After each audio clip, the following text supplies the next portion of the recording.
Ashok Mukherjee, who has,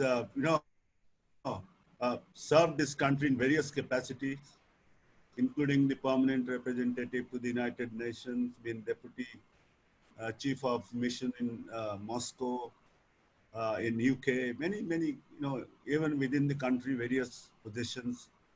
But I knew him when he was ambassador to Kazakhstan, and we were just discussing before this meeting. And when I interacted with him, and he was ambassador there in Almaty, uh, I mean, I found suddenly, a wonderful ambassador who is accessible. I never met him, he never met me, but he was accessible. He was very helpful. And I was going to the embassy to help a Kazakh student of mine. She was doing PhD with me, and her visa had some problem. But after that, we came to know each other well. And subsequently, over the years, on many occasions, we have met. I liked him, and we invited him to SIS, to our center, because he's such a decent person. Apart from being a diplomat, I was looking, he has 7 publications to his credit. So he has an academic bent of mind. And we are also happy that His Excellency Ambassador Nikolai Kudashev is with us. He is the ambassador of a great country. Let me first congratulate Russia on from this forum for having brought out this vaccine against COVID. And I was told about more than 20 countries have evinced interest and shown interest to get this vaccine from Russia. Hopefully, certainly, it will be accessible to many other parts of the world. And congratulations for that. He has also been a product of a university who is very good with us, who has a, we have collaboration agreement with it. I visited that many times. Magimo, Moscow State University for International Relations, he was the product of that. He has been very open to academic institutions, going there, addressing students, and is keen to come again and again to interact with faculty and students. So I welcome both these ambassadors to this forum, and we are anxiously waiting to hear from them. There are others whom I welcome who are joining us, who have already joined, will be joining us as the meeting progresses. Once again, I thank both our guests who have agreed to be on this meeting and address us. Thank you so much. First, I would like to request Ambassador Ashok Mukherjee to address us. Thank you. Well, thank you, We can Professor ask Patnaik. others to unmute, Yes. to mute their audio. When the ambassadors are speaking, we can mute our audios. Please mute your audios except for the speakers. Thank you. Well, thank you, Professor Patnaik. Those were very kind words, and like you, I join you in welcoming Ambassador Kudashev among us today. Congratulations, Excellency, on this major development on the vaccine. It makes us very enthusiastic. It also gives us another area in which India and Russia will cooperate together. And I'm very glad to be here on this auspicious day. I must thank Namita ji and Eurasian Foundation for keeping alive the memory of Professor Arun Mohanty. He was a friend of mine, apart from being all the other, having all the other attributes that Professor Patnaik mentioned. And it was our friendship that I remember especially today. I would like to thank Dr. Swain for having taken all the trouble to organize this function and giving very clear instructions to us. Now, the topic that I wanted to speak on is new directions for the India-Russia strategic partnership. It is a privilege to be asked to deliver the second Professor Arun Mohanty Memorial Lecture on this topic, which relates to a major pillar of contemporary India's strategic engagement. I will outline some of the salient aspects of the special and privileged strategic partnership between India and Russia, using these aspects to illustrate the new directions for this relationship. Before doing so, however, I would like to pay tribute to my friend, the late Professor Arun Mohanty, who contributed in his own way to the steady development of India-Russia relations. We met for the first time during my assignment as Deputy Chief of our Embassy to the Russian Federation, between the end of 2001 and early 2005. As a fluent Russian speaker, Arun was active in the media and academic circles. He was eager to introduce some of his Russian friends to us in the embassy, and our efforts created the first steps of what we today call a Track 2 process of engagement. The work of the Eurasian Foundation, which he founded after returning to India in 2005, is a testament to the validity of this idea. Track 2 engagement between India and Russia today is being carried forward by think tanks in both countries, led by the Indian Council for World Affairs in India and the Russian International Affairs Council in Russia. The main impact of a Track 2 engagement has been to seek to institutionalize a multi-stakeholder exchange of views on the emergence of a new India and a new Russia, and the impact of this on our strategic partnership. I re-established contact with Professor Mohanty after my retirement from the Indian Foreign Service at the end of 2015. He asked me to speak at the launch of his book, Russian Civilization and Islam, at the Embassy of the Russian Federation here in New Delhi in February 2017. His book is the first attempt in India to make an analysis of Islam in Russia, its contribution to Russian civilization and spirituality. The book showed how multi-confessional and multi-ethnic states like Russia and India have been able to use their governance experience to add another dimension to their unique strategic partnership. As Professor Mohanty said on the occasion, there are a lot of similarities as well as differences in the Russian and Indian experiences, but drawing upon this experience will undoubtedly be beneficial for the two countries. Although he was unwell, his enthusiasm for sustaining the special relationship between India and Russia did not falter. In 2018, the Embassy of the Russian Federation in India published his last book, Travelers from Imperial Russia to India. This intensively researched book, based on original archival documents, spans a vast period from the visit of Afanasy Nikitin to India in the 15th century to the continuing interaction between Russian elites, artists, and thinkers with India until the 20th century. In this context, I would today like to pay tribute to another eminent Indian expert on Russia, Professor Hari Vasudevan, who contributed significantly to creating a deep awareness of Russia in India. Tragically, Professor Vasudevan died during the current COVID pandemic in Kolkata on 10th of May this year. It was Professor Vasudevan's book, In the Footsteps of Afanasy Nikitin, based on his participation in a modern journey in 2006 to retrace the journey of Afanasy Nikitin to India 500 years ago, that catalyzed a revived popular interest in the experiences of Indian traders and communities that settled along the Silk Road in Russia centuries ago. Studying India-Russia relations using archival and factual records, a task to which Professors Mohanty and Vasudevan devoted their lives, will continue to expand. On the ground, this will contribute significantly to expanding the pool of India's younger generation of Russia experts. This broad approach will also serve as the foundation for a direct bridge of understanding and communication between the peoples of India and Russia. The ramifications of this approach for the future of the India-Russia strategic partnership cannot be understated, especially for policymakers who either do not have access to such direct sources of information or whose views are colored by perspectives from third sources who may have their own agendas to pursue. It is worth noting that in the long period of recorded interaction between India and Russia, there has been no friction between the people of our two countries. Instead, there has been a curiosity about each other's civilization and culture, and the outcomes of this mutual curiosity are today immortalized in the works of prominent Russian and Indian writers and artists. The work of the first Russian Indologist Gerasim Lebedev, the work of Leo Tolstoy and the artists Vasily Vereshchagin, Nikolai and Sviatoslav Rerik speak for themselves, as does the correspondence between Tolstoy and Mahatma Gandhi and Rabindranath Tagore's writings on Russia. Household names of Indian literature like Subramanya Bharati, Nazrul Islam, and Munshi Premchand have references to Russia in their writings.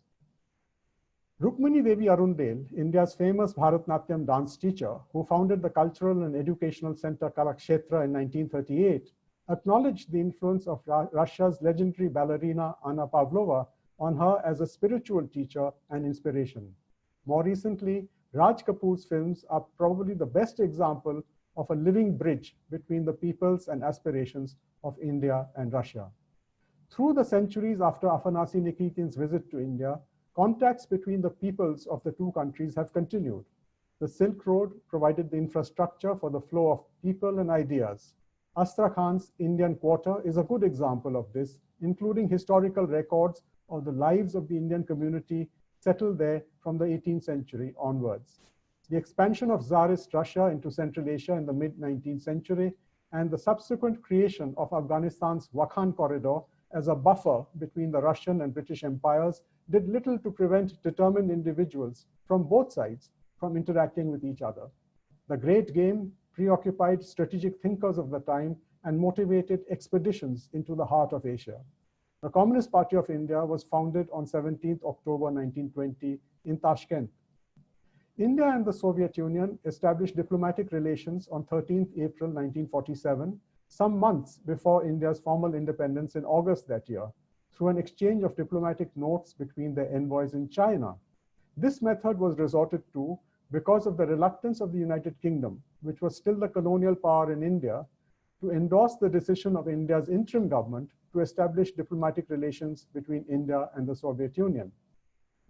1955 was a critical year for India-Soviet Union relations, marking the first exchange of summit-level interaction between the two countries. Prime Minister Jawaharlal Nehru visited Moscow as the leader of independent India in June that year. This was reciprocated by the visit of the top Soviet leadership of First Secretary Nikita Khrushchev of the Soviet Communist Party and Prime Minister Nikolai Bulganin to India in November. The visits laid the early foundations for the modern strategic partnership between India and Russia. They provide the backdrop to our current cooperation in key areas, including defense production, industry, agriculture, and the development of educational and scientific institutions. After the dissolution of the Soviet Union in 1991, India played a supportive role in sustaining and then reviving independent Russia's economic and strategic sectors. Indian defense purchases from Russia ensured that Russian manufacturing enterprises were able to continue to produce and employ their workers. On her part, India acquired modern technology and know-how from such cooperation. The BrahMos missile and the Sukhoi 30 MKI aircraft are perhaps the most well-known examples of this process. In Russia, the impact of Indian private entrepreneurs in supporting Russia's modern healthcare and education infrastructure has been equally significant, with Indian pharmaceuticals and Indian students visible across the country. This was the backdrop to the historic first state visit to India by President Vladimir Putin in October 2000. In his address to India's parliament, President Putin said, and I quote, "Russia and India are ancient civilizations, but at the same time, they are living democracies," unquote.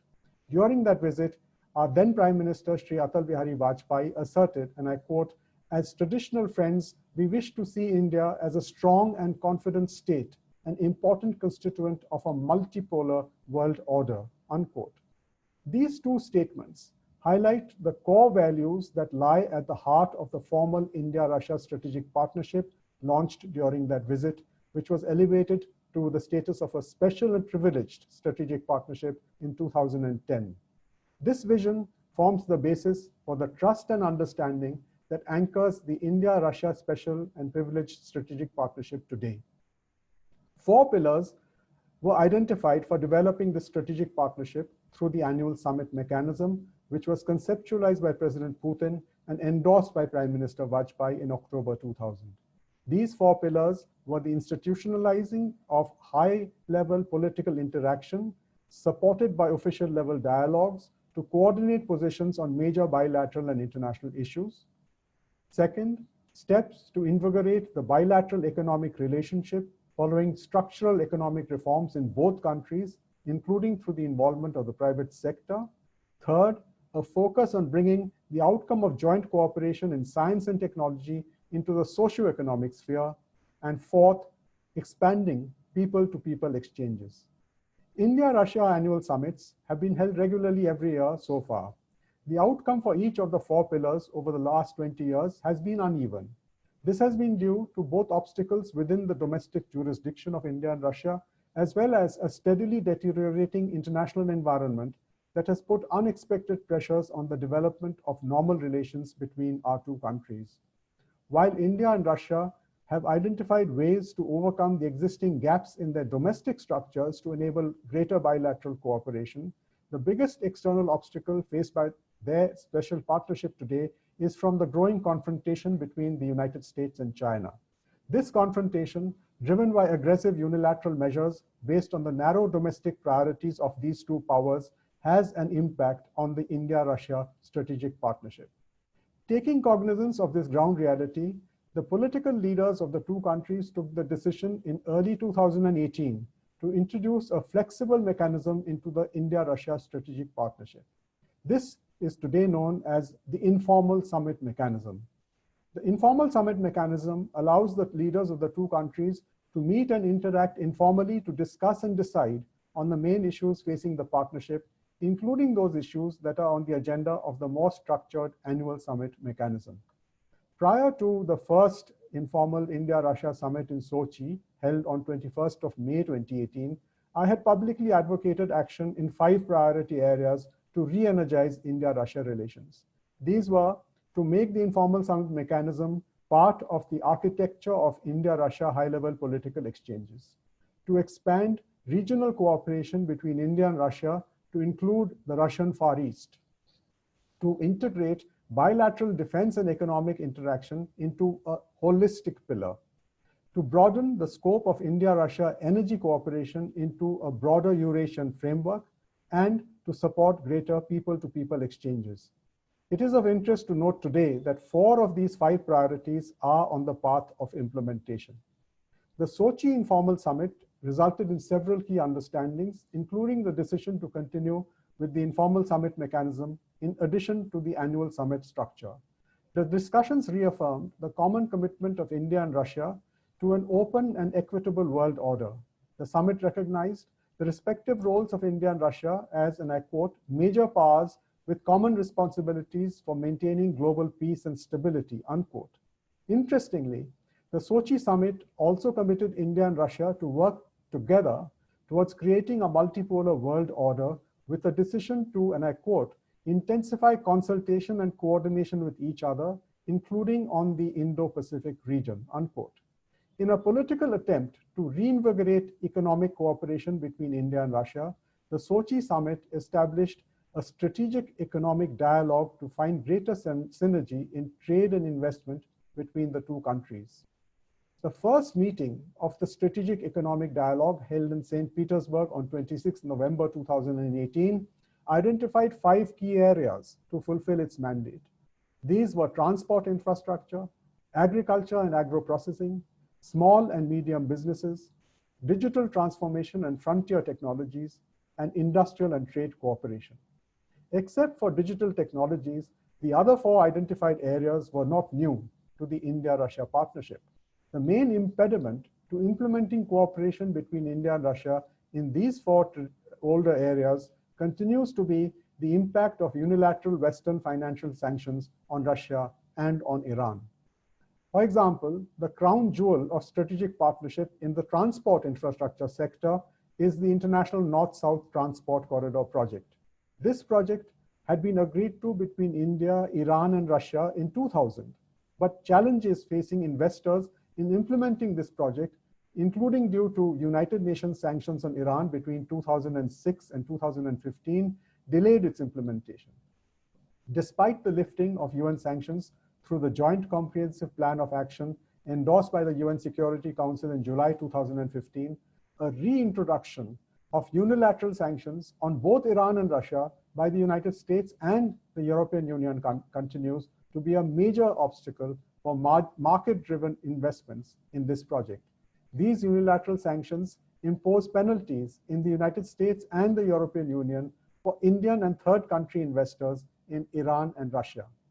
At the same time, it is important to note that the economic relevance of the North-South Transport Corridor for both Europe and Asia, using the alignment of moving goods through Russia, Iran, and India, reducing time and costs for transportation, cannot be understated.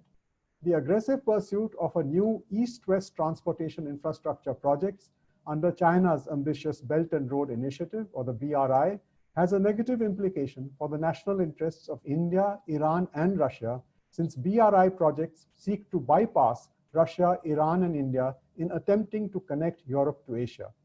The increasing awareness of the debt trap potential for countries partnering the BRI projects adds another dimension to this issue. This requires India and Russia to take a coordinated strategic position on the BRI projects themselves. In the three other areas of agriculture and agro-processing, support for small and medium businesses, and trade and investment cooperation in general, the main challenge faced by the India-Russia strategic partnership is to overcome restrictions on financing the activities of their national enterprises in implementing a large number of proposals that are otherwise viable on the ground. Here, the need for a facilitating financial mechanism, which is not subject to unilateral Western financial sanctions, has emerged as a priority. The most practical framework for creating such a mechanism is in the context of proposals for economic cooperation between the Eurasian Economic Union and India, which in turn involves strategic coordination between Russia's concept of Greater Eurasia and India's espousal of an inclusive Indo-Pacific framework. The digital technology domain, as I said, is a new area with major implications for the India-Russia strategic partnership, especially in creating a multipolar digital order. The first interface between India and Russia in this area occurred during the Sochi Informal Summit in May 2018, when Prime Minister Modi was taken by President Putin to visit the Sirius Educational Center in the city. This resulted in an institutional linkage between Sirius and the Atal Innovation Mission in India's Niti Aayog, which recently successfully implemented an agreement for 50 Indian and Russian students to interact with each other in sharing best innovation practices in information technology, data analysis, clean energy, biotechnology, remote earth sensing, drones, and robotics. The expansion of such interaction to include research, innovation, and marketing activities between Indian and Russian enterprises and institutions in the digital technology area is a logical next step, which will add a new dimension to the strategic partnership between our two countries. As strategic partners, India and Russia need to support an international initiative to create a global framework which would uphold their freedom for research, innovation, investment, and application of digital technologies, especially those technologies that accelerate sustainable development. The first strategic economic dialogue held in St. Petersburg also agreed to invest resources jointly in projects in the Far Eastern region of the Russian Federation. India's foray into the Russian Far East in September 2019 is probably the most significant foreign policy initiative taken by Indian diplomacy to give new directions to the India-Russia strategic partnership. The 20th annual India-Russia summit held in the far eastern port city of Vladivostok in September 2019 included the holding of the second informal summit between President Putin and Prime Minister Modi. The summit supported interaction between the Indian states of Uttar Pradesh, Gujarat, Haryana, and Goa with the 11 provinces of Russia's Far East to provide depth to this process. Prime Minister Modi mentioned the coal industry, the diamond industry, the lumber industry, as well as agriculture and tourism as a specific focus of this interaction, which could impact on exploring cooperation on temporary placement of skilled manpower from India in Russia's Far East. The broad vision behind India's historic economic engagement at the highest level with Russia's Far East was brought out by Prime Minister Modi at the plenary session of the Eastern Economic Forum held in Vladivostok on 5th September 2019. He said, and I quote, "India will provide a $1 billion line of credit to further contribute to the development of the Far East. This is the first time that we are giving a line of credit to a particular region of a country. My government's Act East policy has actively engaged with East Asia. Today's announcement will prove to be the takeoff point of the Act Far East policy, and it is my firm belief that this step adds a new dimension to our economic diplomacy. We will be active participants in the development of the regions of our friendly countries according to their priorities," unquote. In order To support greater economic cooperation, the Vladivostok summit identified 4 supportive measures to increase the mutual participation of Indian and Russian businesses in each other's economies. These included a bilateral intergovernmental agreement on the promotion and protection of mutual investments to be negotiated to anchor this initiative. Second, steps would be taken to address non-tariff barriers to bilateral trade, including through broader discussions on a trade agreement between India and the Eurasian Economic Union. Third, coordinating support would be rendered by the investment offices of Russia and India in Russia. And fourth, the India-Russia Strategic Economic Dialogue mechanism set up after the 2018 New Delhi summit would be geared to promote cohesive and mutually beneficial cooperation in core sectors. The key to the success of this new approach lies in monitoring the implementation of the directions given by the summit in a transparent and effective manner.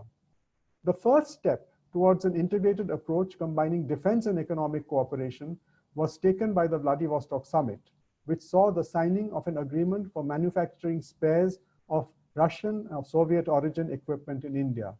By upgrading India-Russia defense cooperation, opening the doors for joint development and production of military equipment, components, and spare parts, as well as after-sales service activities, a visible economic dimension has been added to our existing defense cooperation. At the heart of this new activity will be Russian participation through investments in joint ventures and technology in the Make in India program, with its spin-off benefits for employment and technology diffusion. This is a major contribution of the India-Russia strategic partnership to expanding the production and employment capacity of India's manufacturing sector. In energy, since India's investment in the Sakhalin-1 project in Russia in 2001, energy cooperation between India and Russia has become a critical component of our strategic partnership. Two-way investment in this sector has reached about $30 billion so far. The primary objective of India-Russia energy cooperation has been India's quest for energy security and Russia's interest in exporting its huge energy reserves on a long-term predictable basis to India, which is one of the biggest importers of energy in the world. The Vladivostok summit discussed partnership in nuclear, oil and gas sectors within this framework, integrating it with the new thrust on economic cooperation.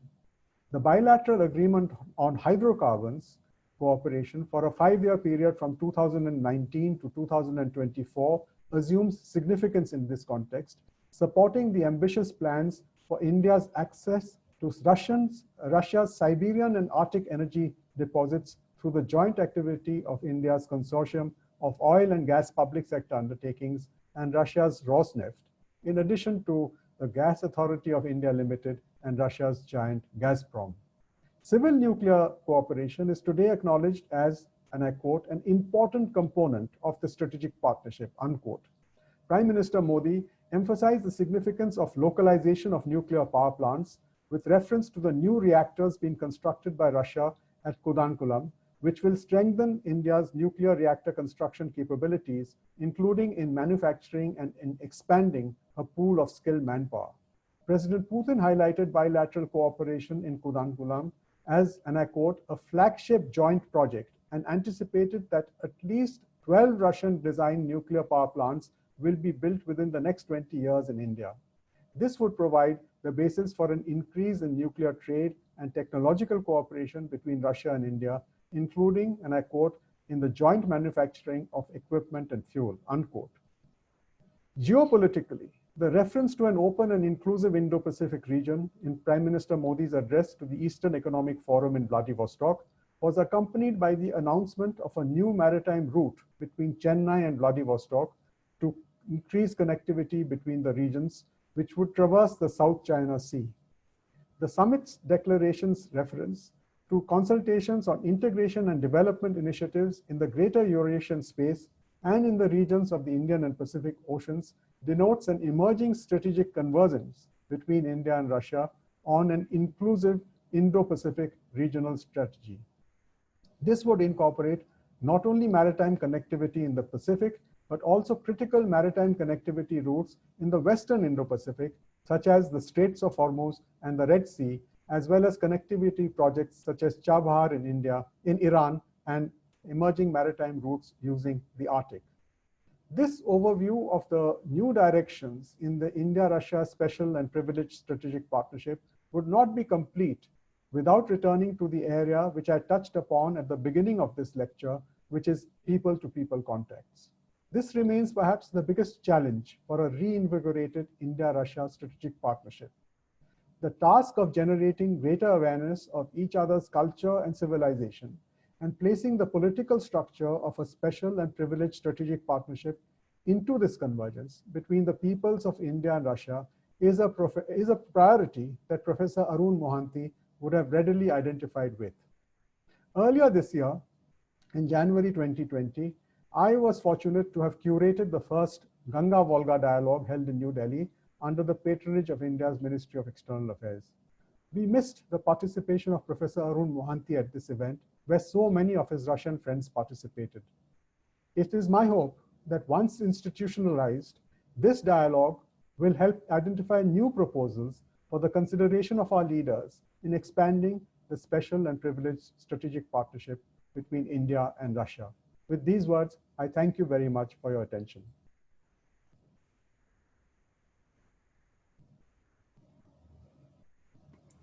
Really wonderful lecture by Ambassador Mukherjee.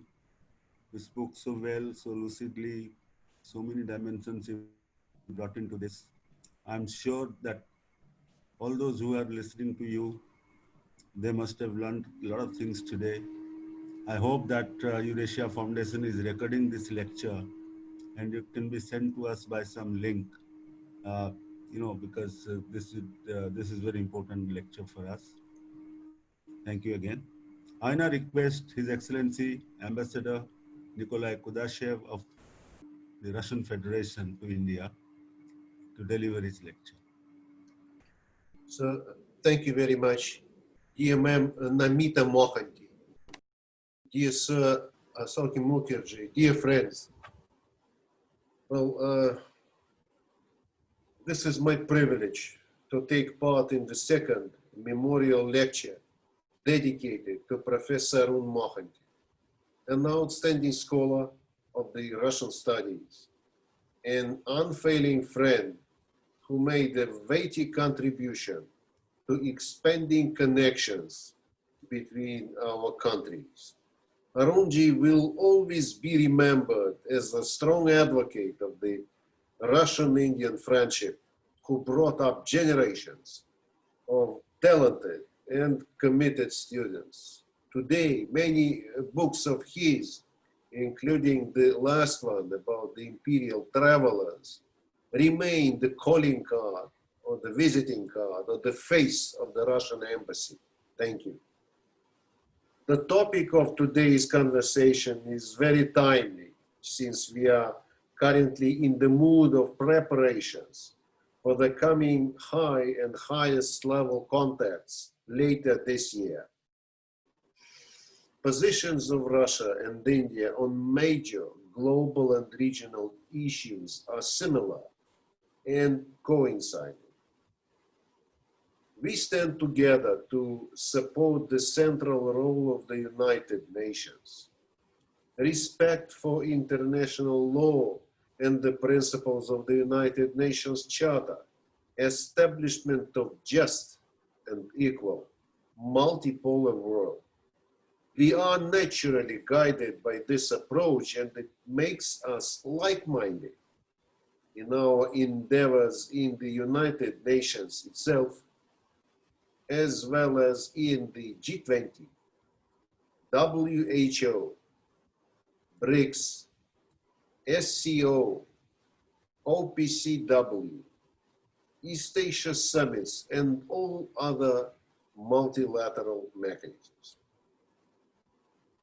COVID-19 pandemic obviously affected the schedule of our contacts.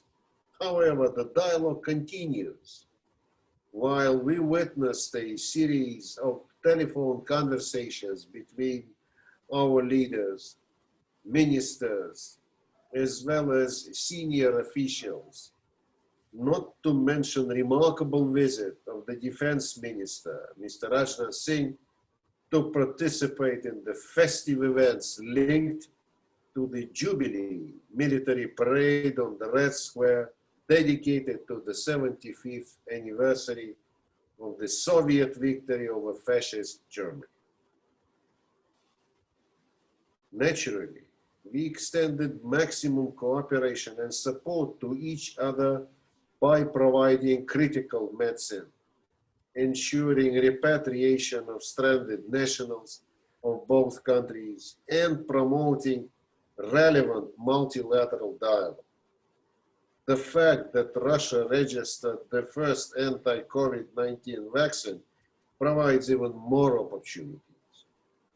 Thus, our dedication to bring our mutually beneficial partnership to new heights remains unshakable.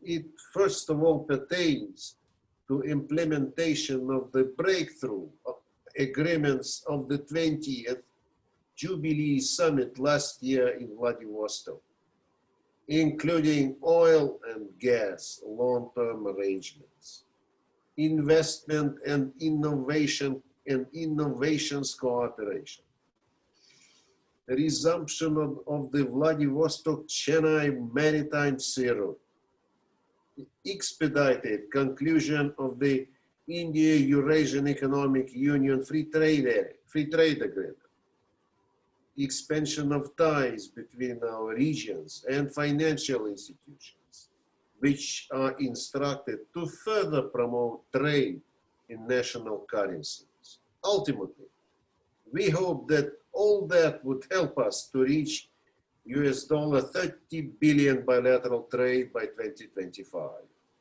We are close to this target. Of course, we remain committed to our exceptional defense and nuclear power projects, which make Russia a truly special partner, supporting the development of India in critical areas and contributing to the Make in India and Atmanirbhar India initiatives. It's also about technology exchange, joint development and production, localization, employment, education. All that constitutes a very dense basis, fabric of the true and diverse strategic partnership and friendship. This partnership will celebrate the 20th anniversary this year and the 10th anniversary of its acquiring special nature. Taking this opportunity, my dear ones, I would like to congratulate wholeheartedly the Indian friends on the occasion of the Independence Day. I should say Jai Hind and Jai Rus. Stay safe and do take care. Thank you very much. Thank you, dear Arun. You are one of us. Thank you. Thank you, Ambassador. And thank you for your kind words. I think we now can open the session for discussions. So we should have short questions, short comments. So let's begin with that. Any of the participants would like to ask a question specifically to the ambassadors, please mention that and make it very short.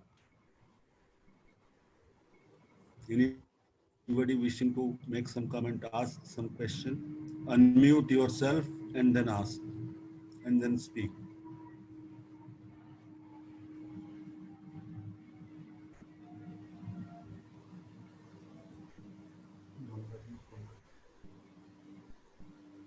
Hello, am I audible? Yes, yes.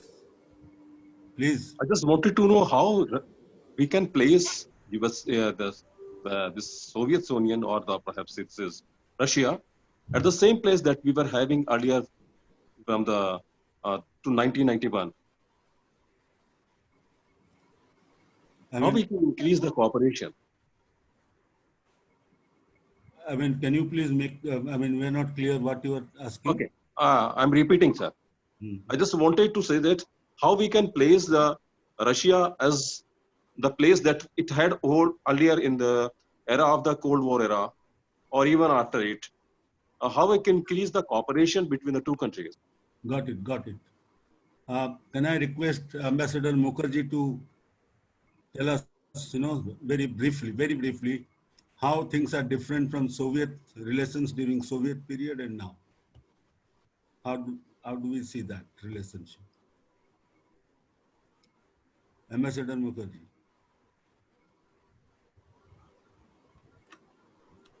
Yeah, okay. Thank you for that question. And that's a very relevant question, I think, for many people today. We will look at how today's Russia and the relationship between today's Russia and today's India can, in a sense, go back to the essence of the relationship between the former Soviet Union and India. But I think that in the 21st century, in the year 2020, both India and Russia are different countries. And the priorities that they have before them are different from the priorities that were before India and the Soviet Union from 1955 onwards.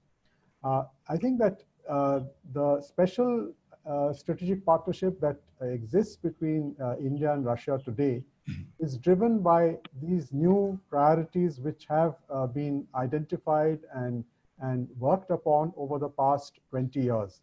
It's important to keep in mind that this relationship between the new India and the new Russia is not in the context of a Cold War. The new relationship is in the context of a multipolar world. And both Russia and India, I believe, are making the maximum use of their diplomatic outreach and of their diplomatic capability to maximize the benefits to their own interests of engaging in a multipolar world. And this is something that is very important to emphasize, and especially for our younger generation today. Thank you, sir. Thank you. Let me just add a sentence or two. You see, India-Russia relations are no more driven by ideology. But it is not exactly pragmatic either. It has certain normative aspects, like the ambassador said, multipolar world order, and then climate issues. There are certain normative aspects in which we find ourselves on the same page, but not ideological political orientation. That's why India could have relationship with US and Russia, which are very close today. That is the difference. Hello. Right. Yeah. Hello. Yes. Ajay, can you recognize me? Yes, Ranandraji. Yes, as a common citizen, I want to understand the Indo-Russian relation in a better way in a changing world order. As you know, number one question, I'll put it this way.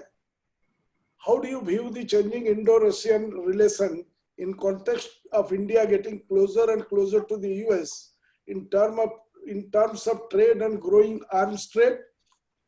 Does it make the Russians a little annoyed, as Russia had a 2-week joint military exercise in September 2017 and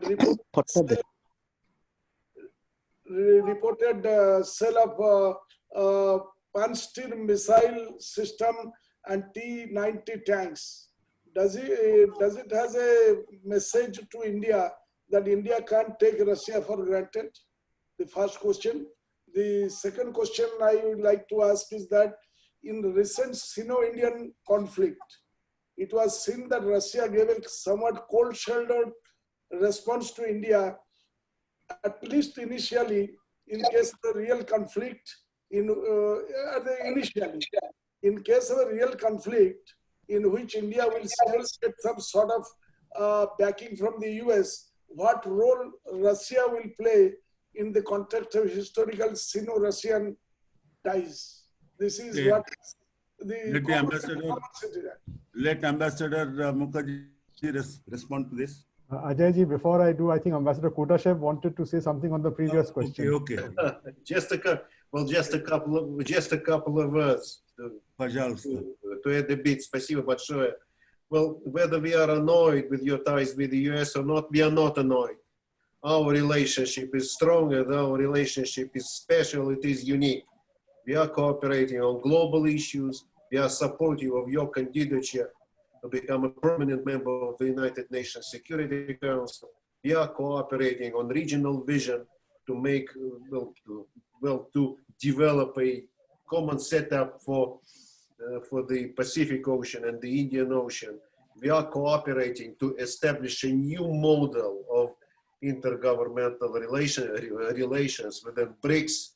We are cooperating to establish a new financial architecture within the scope of G20, and you name it.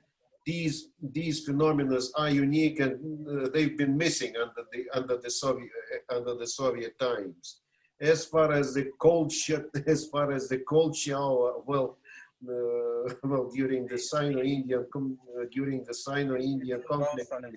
I would rather say we would not I would rather say that we would not interfere, that we would not interfere with your relationship with Beijing, with China, but we always advocated peaceful and dialogue way solutions.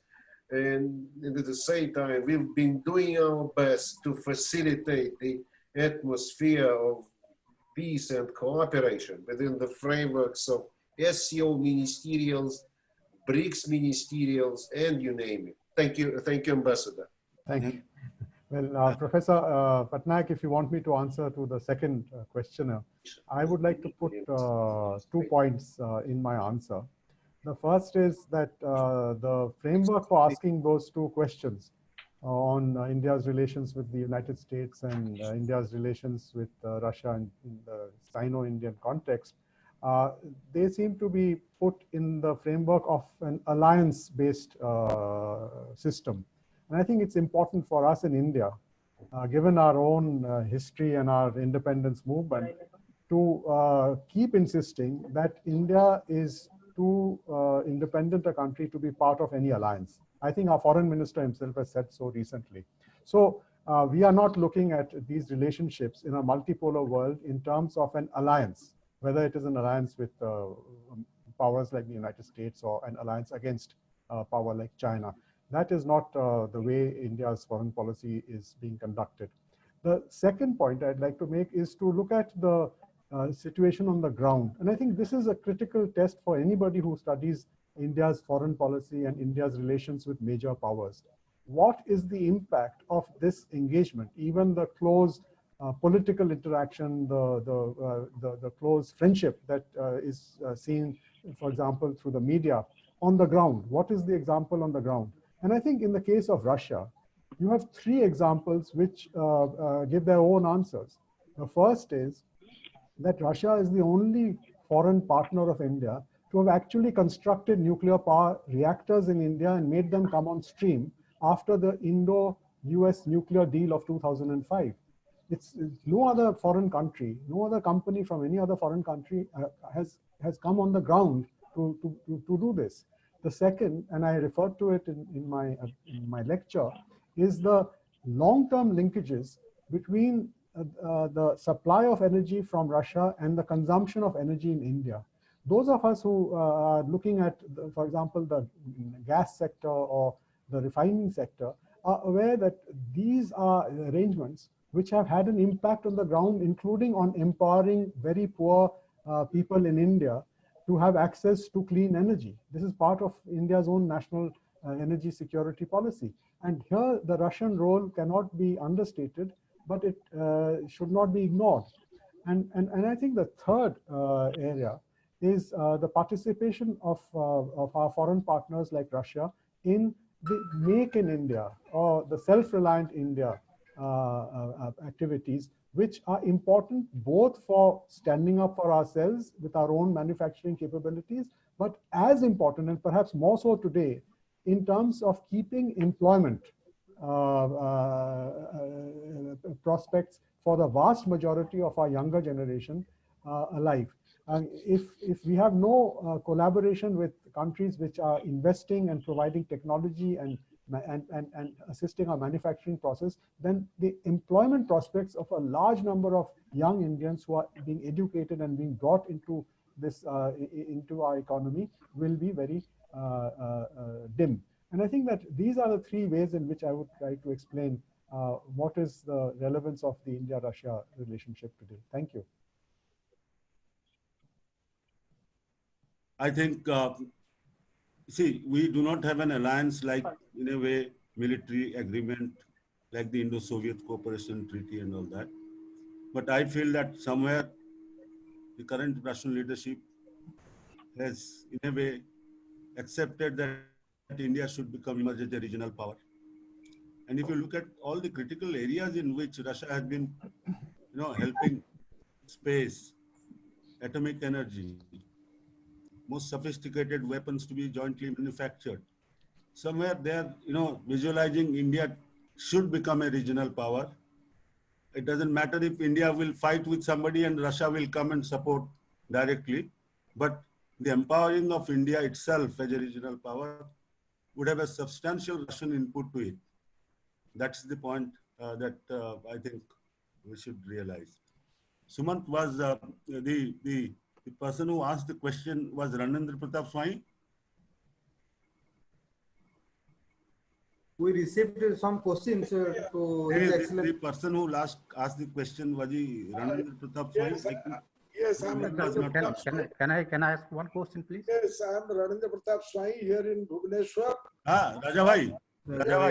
Yes. You are welcome. Okay, welcome. The whole name was not coming. Thank you. So we'll have the next question, and Sumant will be coordinating this aspect of this session. I'll be sitting here, but Sumant will be conducting this. Thank you. Okay. Thank you so much, sir. Now we have a question from Professor Sanjay Pandey. Now I request Professor Sanjay Pandey to ask the question, sir.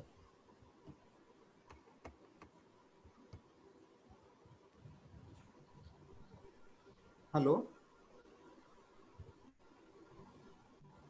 Just a minute. Can you hear me now? Yes, sir, please, sir.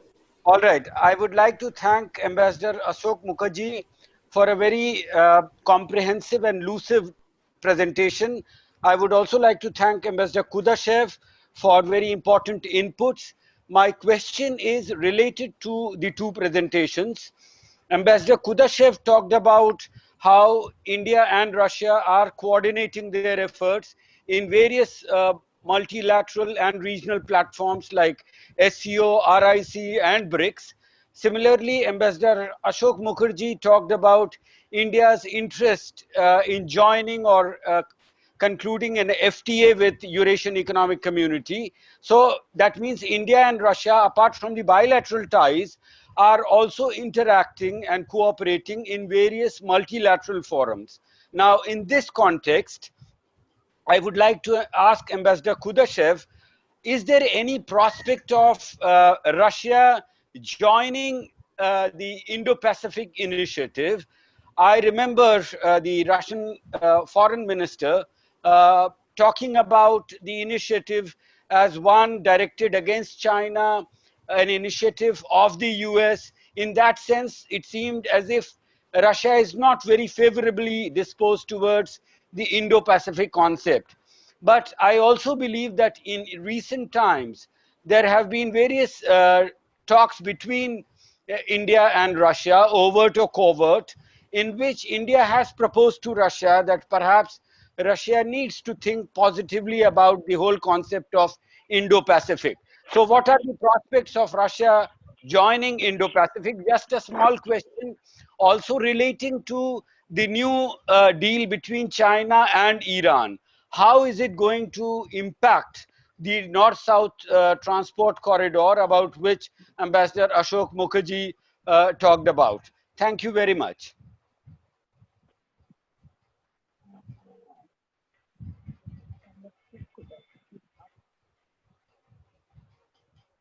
Thank you so much, sir. Now I request His Excellency Ambassador will respond, sir.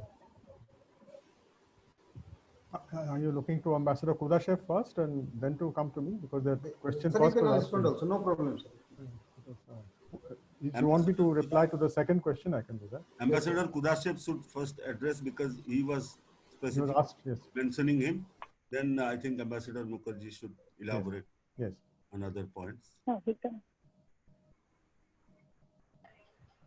Ambassador Kudashev?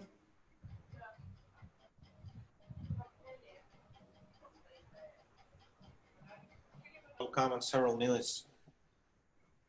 Okay, so we go to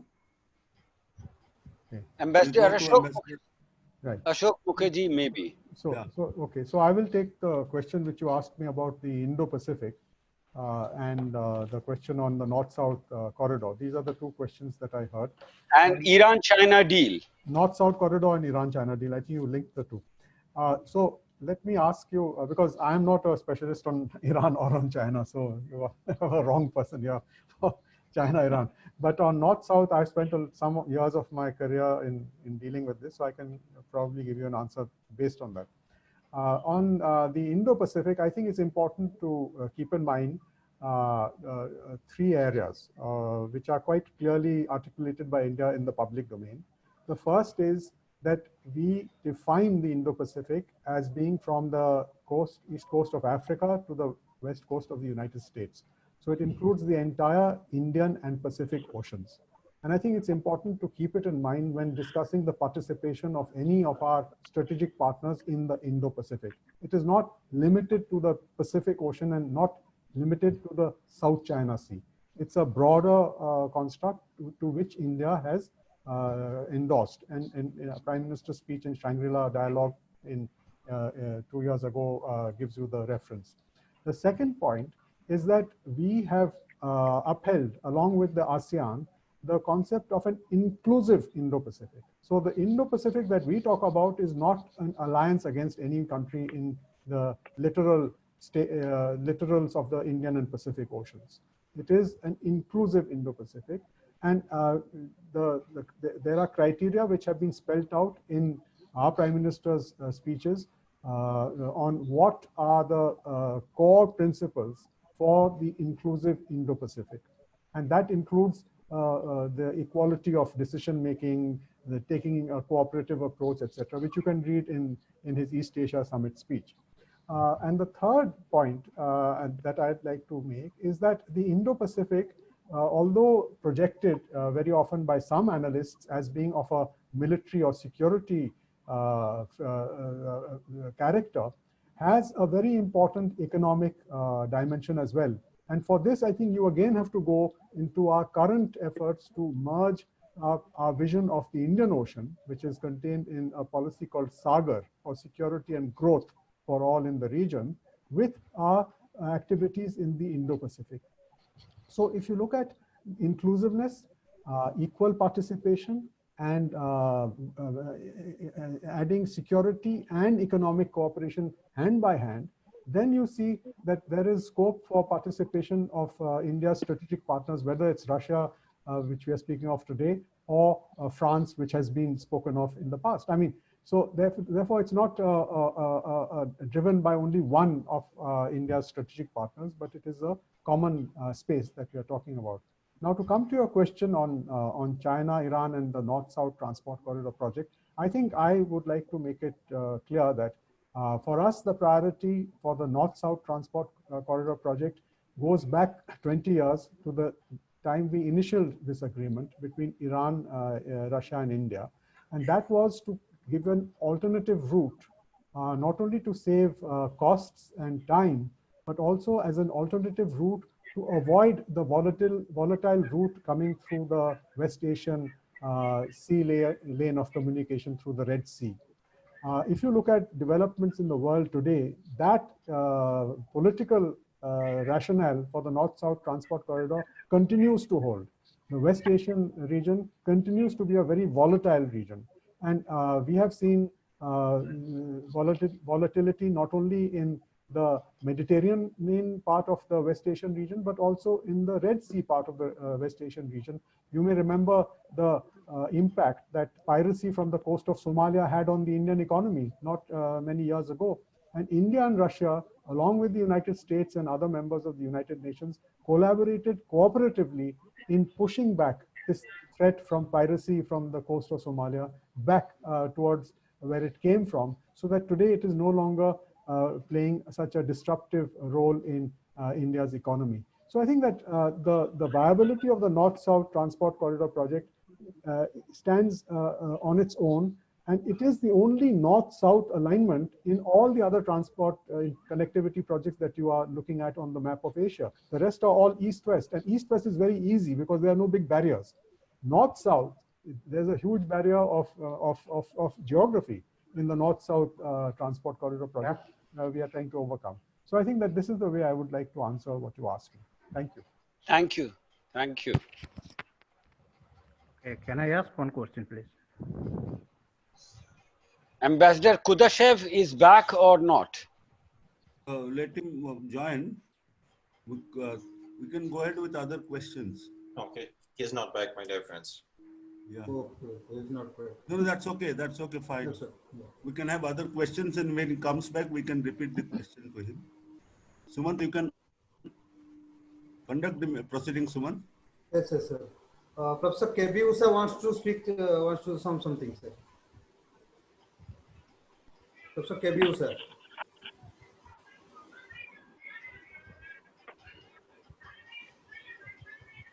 Hello.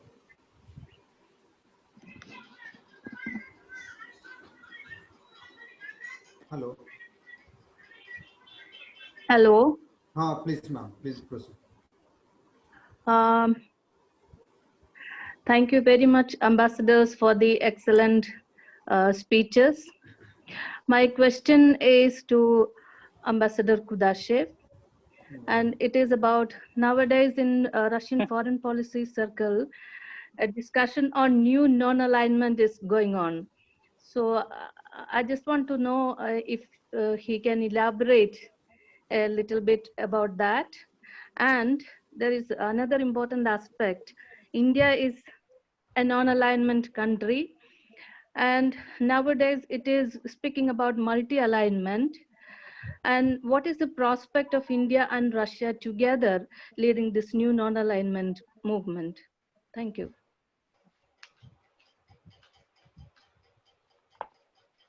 Should I answer the second question? Because that I can.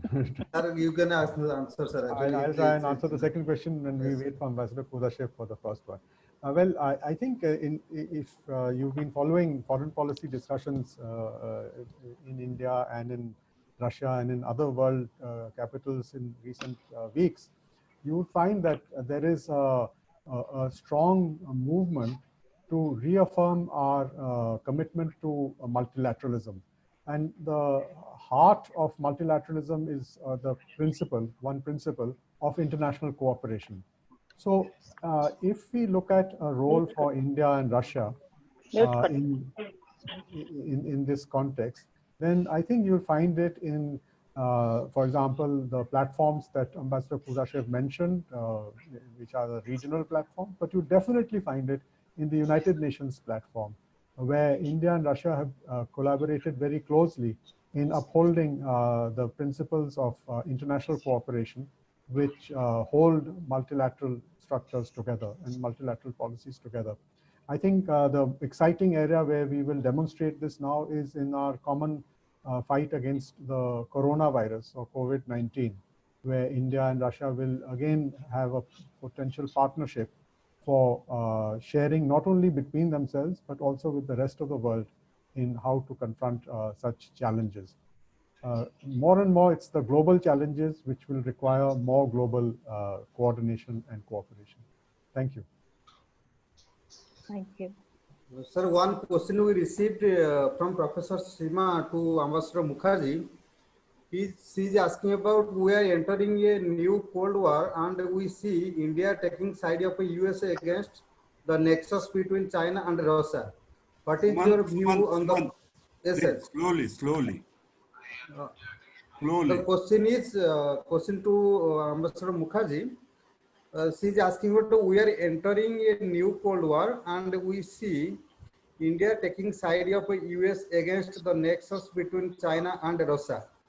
What is your views on the situation about its impact on India-Russia relationships And second question, what are the strategic advantage for India on its relationship with Russia? Well, to answer that, I think in my lecture, which perhaps you can make available to her after this again, Yes, yes. I have spelled out in great detail the strategic advantages of the India-Russia partnership. I think it will be repetitive. Yeah. And I wouldn't go there. But I think on the first question, I think as an academic yourself and as a person like me who studies international affairs, I think it's too early to say whether there's a Cold War between the United States and Russia, between United States and China. There is a media coverage in the West and in China which talks of greater sort of antagonism between these two powers. But students of international relations know that it doesn't require much for antagonisms to be converted into partnerships. I mean, just the events of 1971 when the Republic of China was replaced by the People's Republic of China is a good example to keep our powder dry and not jump to this feeling that there's a new Cold War. I think that it's a bit early to talk about a new Cold War. Thank you. Thank you, sir. So we have actually so many questions to His Excellency Ambassador Khudasev, unfortunately is not available. You can pass it on chat. Yes, sir. Any question to Ambassador Ashok Mukherjee, please? I have a question. Can I go ahead? I have a question. Yes, please. Yeah. Hi. Good evening, everybody. My name is Pratap Sahu. I am from Pune. I am into Indo-Russian business since last 20 years, and I'm proud to say I am the youngest brother of Professor Arun Mohanty, and I have highly respect to him and Bhabi sitting here. Okay, I am so happy to be in the group today. My question is to you, considering the point that now India is focusing for this thing, Make in India policy.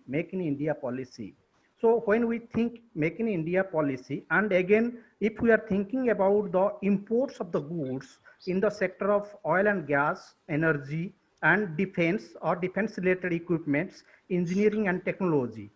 So how do we think Make in India, again, import from Russia? So how it will work together? Number one question. And second question to Mr. Kudashev, if he is available here. Господин Kudashev, я хочу спросить, как Россия тоже смотрит вопрос, how we can go ahead in this sector, how the Russia is going to encourage the importers of India to import this technology or equipment from Russia to India. Thank you. Well, Dr. Sahu, I thank you for your question. I think that in the case of India-Russia trade relations, which you know about very well, there are two dimensions that we see.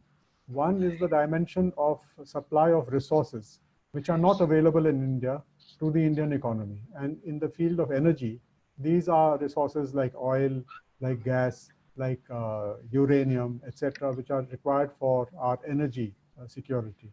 And since we do not have these resources ourselves, we are importing these resources from Russia and from other countries, like Kazakhstan is the biggest exporter of uranium to India today. So this is something that is linked in a traditional trade relationship. But the participation of Russia in the Make in India program is focused on manufacturing. And in manufacturing, apart from the supply of resources, raw materials, there's also the application of technology and the availability of finances. So in both technology and finances, if you look at defense, for example, I've given the example of defense cooperation where we have an agreement on Russian cooperation in India in setting up factories for manufacture of spare parts of equipment which was bought from the former Soviet Union and from Russia today. But along with that, there are new examples. Very recently, the inauguration of the factory for manufacturing Kalashnikov rifles in large quantities in Uttar Pradesh.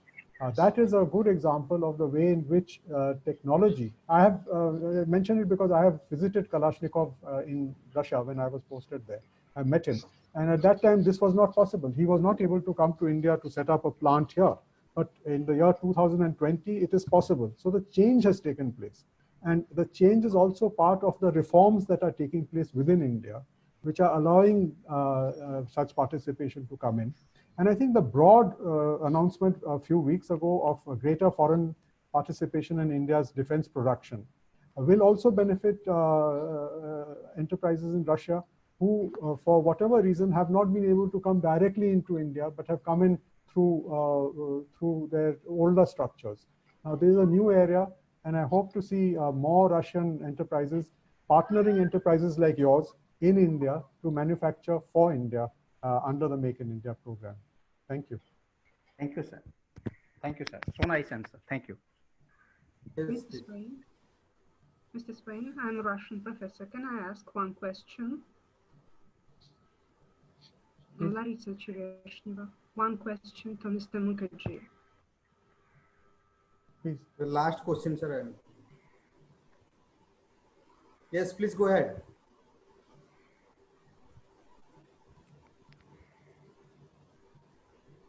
Larisa Chereshneva, Russia, Russia. Well, can I? Yes, ma'am, please. Yes. Let me greet all the organizers of this session. I'd like to greet you, Professor Patnaik, Ashok Mohanty, Mukherjee, and video. Yes, just a moment. Thank you.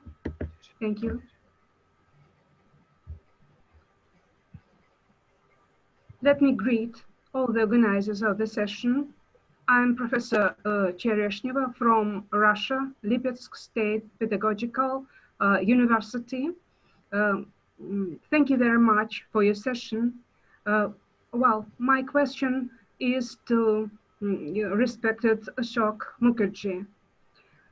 What do you think about the perspectives of India and Russia cooperation in researches of Arctic and space? Thank you very much.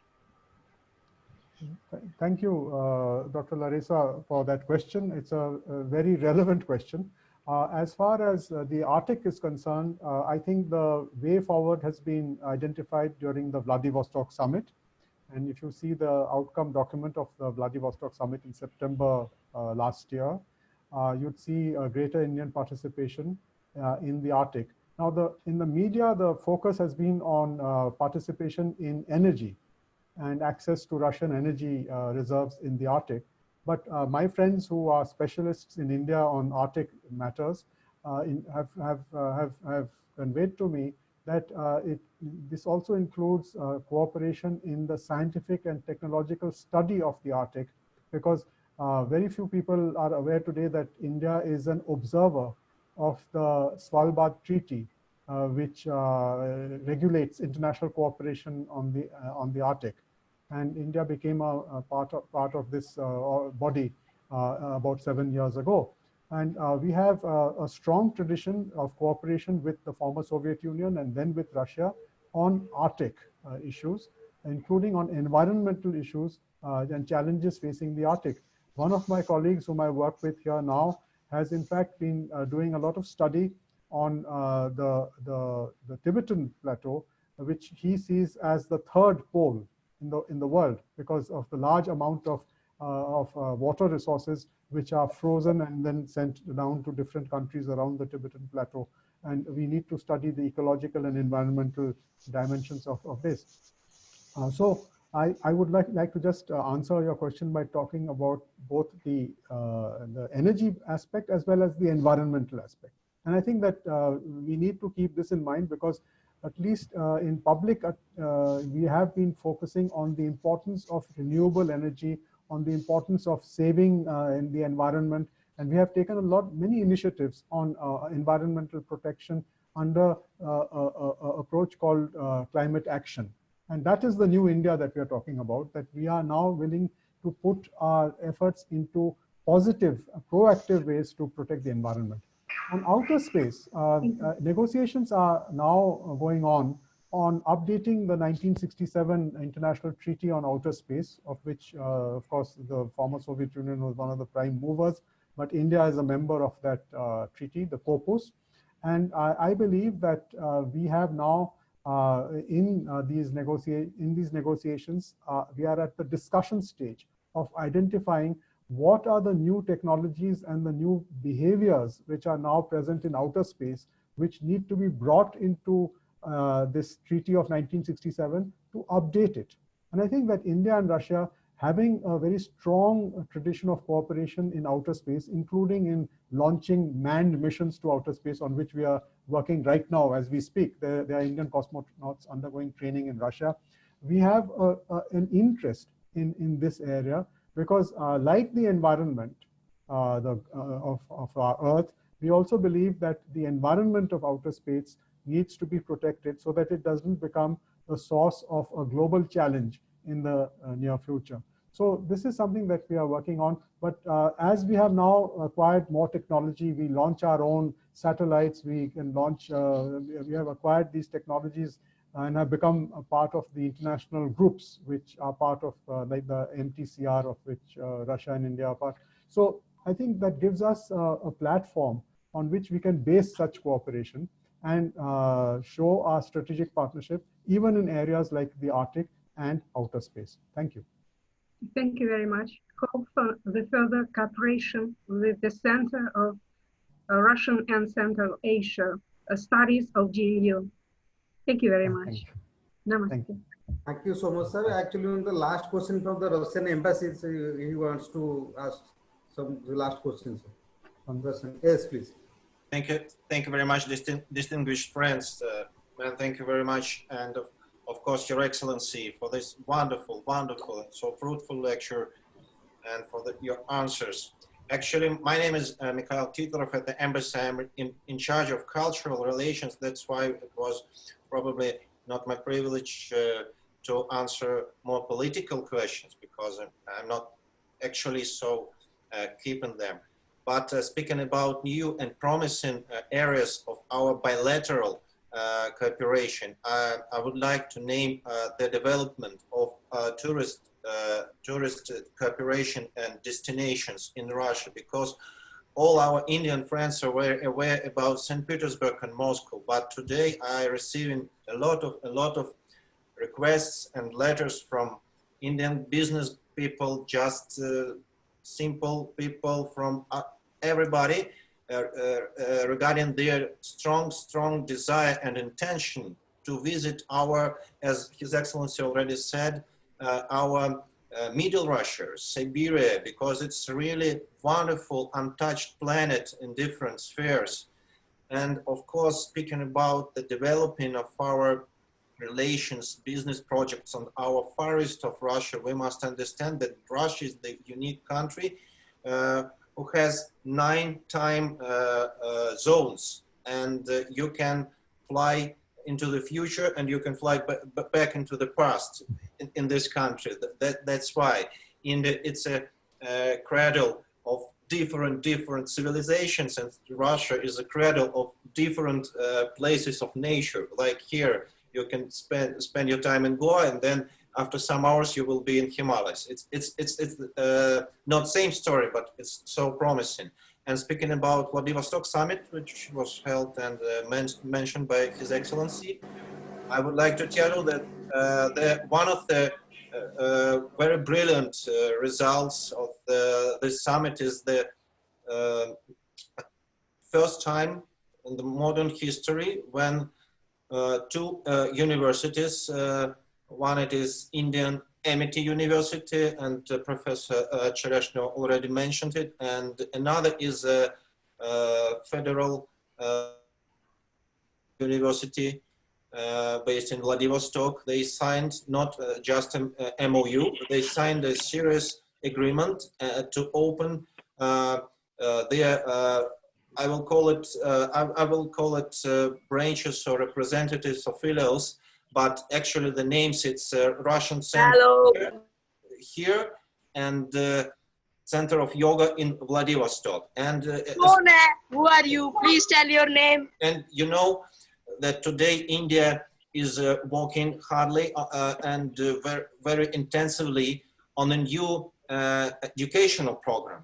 And within this program, one of the point is just to open the representations of campuses of foreign universities. And I think that looking at our wonderful bilateral relations, which are not relations between partners, which are relations between really brothers nations, and like Ambassador said,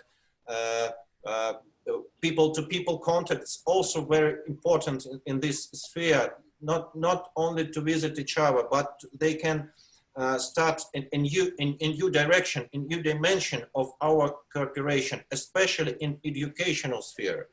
Thank you very much.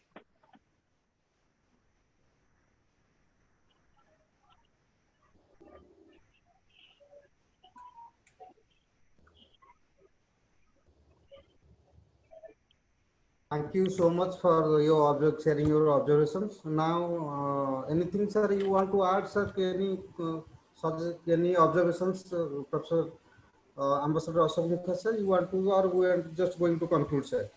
I think we have answered the questions. If I would welcome any issues which others may have thought of or want to ask, they can send to you, and I can answer them by email.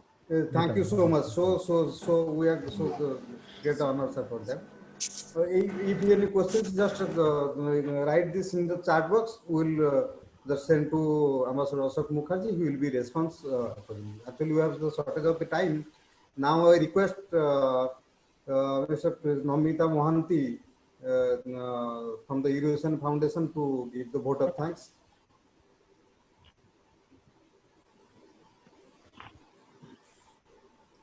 Good evening to all of you.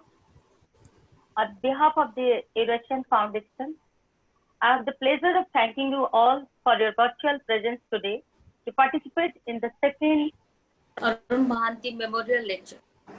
Your presence shows your love and respect for Professor Mohanty, both as a wonderful human and as a reputed scholar and an academician. First and foremost, I am very grateful to Ashok Mukherjee for giving us his precious time, his vast knowledge, and for graciously accepting our invitation to deliver the lecture. As a long-time friend, Arun Mohanty from our Moscow days, and as a known expert in the subject, we could have found no better person than Ambassador Mukherjee, Arun Mohanty Memorial Lecture. Thank you so much, sir. Thank you for everything. I express my sincere thanks and gratitude to His Excellency Ambassador Nikolai R. Kudashev for giving his precious time and sharing his valuable thoughts this evening. Thank you, sir. I would like to thank Professor Ajay Patnaik for kindly agreeing to preside over the lecture today. I'm also thankful to you, Professor Patnaik, for giving commendable tribute to Professor Arun Mohanty. I would like to express my sincere thanks to Mr. Valery Kojev, who has given his valuable time with us today. Thank you, sir. I'm also very thankful to all the professors, scholars, and academicians from universities of the world. My heartfelt and sincere thanks to all the friends and well-wishers for joining us today and making this virtual a successful one. Last but not the least, I would like to thank Dr. Suman, Dr. Subrat, and Dr. Sharda for their initiative and sincere efforts to organize this memorial lecture. Thank you all once again. Thank you very much. Namaskar. Thank you so much for attending this virtual meeting. We are just going to conclude this webinar. Thank you so much for your participation, honor, and thank you so much to all.